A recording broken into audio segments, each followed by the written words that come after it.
Olá, bem-vindo ao meu canal de vídeos sobre direito de família e sucessões.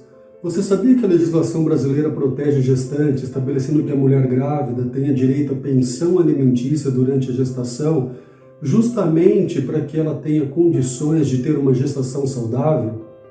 E como que isso acontece? Basicamente, a lei determina que as despesas durante a gestação da mulher sejam custeadas pelo futuro pai, observando-se o binômio necessidade e possibilidade dos envolvidos. Olha só um trecho da lei e da jurisprudência. Artigo 2º, os alimentos de que trata esta lei compreenderão os valores suficientes para cobrir as despesas adicionais no período de gravidez e que sejam dela decorrentes, da concepção ao parto, inclusive os referentes à alimentação especial, assistência médica e psicológica, exames complementares, internações, parto, medicamentos e demais prescrições preventivas e terapêuticas indispensáveis, a juízo do médico, além de outras que o juiz considere pertinentes. Parágrafo único. Os alimentos de que trata este artigo referem-se à parte das despesas que deverá ser custeada pelo futuro pai, considerando-se a contribuição que também deverá ser dada pela mulher grávida na proporção dos recursos de ambos. Vamos dar uma olhada agora na jurisprudência. Olha só. Ementa Alimentos Gravídicos, Lei 11.804 de 2008, Direito do Nascituro, prova possibilidade. Havendo fortes indícios da paternidade apontada, é cabível a fixação de alimentos em favor do nascituro, destinados ao amparo da gestante, até que seja possível a realização do exame de DNA. Esse julgado é do Tribunal de Justiça do Rio Grande do Sul. E essa expressão futuro genitor é utilizada porque o bebê ainda não nasceu, ou seja, a criança está no ventre da mãe, razão pela qual não é possível afirmar com certeza a paternidade biológica, mas indícios de paternidade. Indícios de paternidade, por sua vez, são elementos que indicam a probabilidade de existência de vínculo parental entre o nascituro e o futuro pai. Os indícios de paternidade podem ser comprovados pela gestante por meio de testemunhas e documentos, que indicam o relacionamento entre a mulher e o futuro pai, como, por exemplo, fotografias, cartas, mensagens eletrônicas, e dentro dessas mensagens eletrônicas estão os e-mails, Instagram, Facebook, WhatsApp e por aí vai. Olha só a jurisprudência sobre o tema.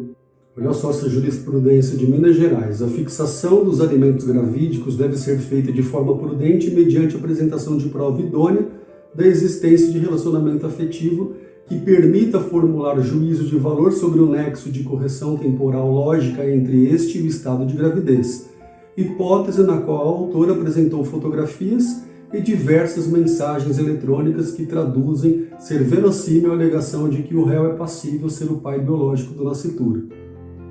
Como você viu aqui comigo, esse julgado que eu destaquei estabeleceu que mensagens eletrônicas trocadas entre as partes são suficientes para demonstrar a plausibilidade na indicação da paternidade realizada pela gestante decorrente desse relacionamento mantido no período concomitante à concepção.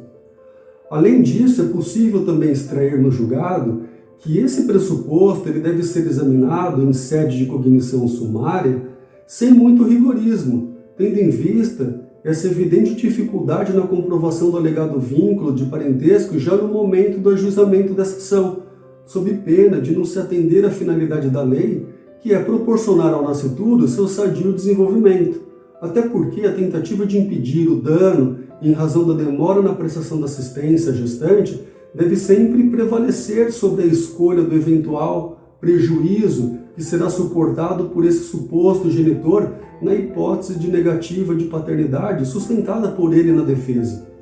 De outro lado, e não menos importante, diante dessa negativa da paternidade realizada por meio de um exame de DNA após o nascimento do bebê, surgem duas indagações, quais sejam: é possível reaver o dinheiro pago à gestante após ser constatado que a criança não é filha biológica do futuro genitor, reconhecido pelo Tribunal de Justiça à época da gravidez da mulher?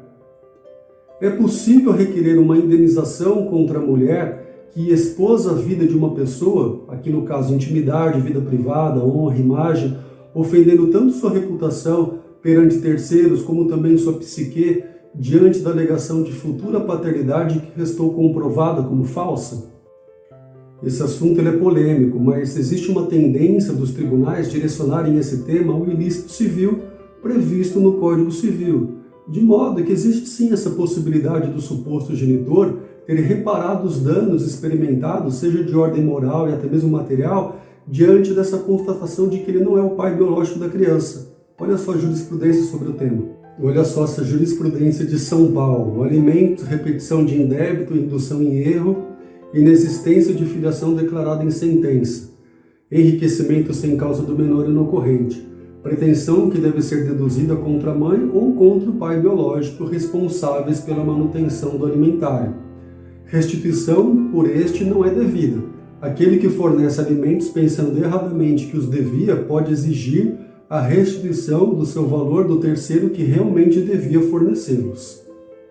Já essa segunda jurisprudência, o conteúdo dela também é muito bom, muito exemplificativo. Olha só: inadmissível o procedimento da autora que, obrigada a ter pelo menos dúvida quanto à paternidade, não poderia sequer ter permitido proceder sua autora à espontânea assunção, sem que a realidade fosse aferida pelos meios legais disponíveis. Conduta leviana e temerária, que deve ser exemplarmente coibida. Pois bem, a obrigação de pagamento dos valores noticiados é impositiva, anotado que não está em discussão aqui a irrepetibilidade dos alimentos, posto que o autor cobra ré pelos prejuízos que esta imprudentemente, artigo 186 do Código Civil, senão com dolo eventual, lhe causou, mostrando-se perfeitamente admissível a pretensão, que será acolhida neste particular integralmente.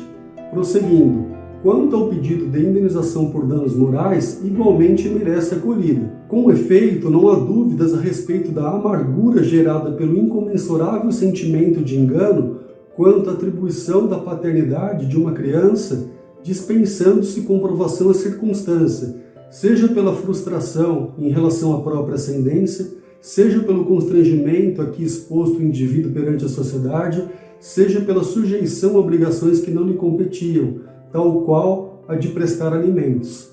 Em suma, os danos se encontram em ré ipsa, aflorando a responsabilidade da mãe por sua conduta leviana e temerária. Repita-se, afinal, apenas ela tem condições de saber se há dúvidas a respeito do fato paternidade e obrigação de adotar as devidas cautelas nessa hipótese.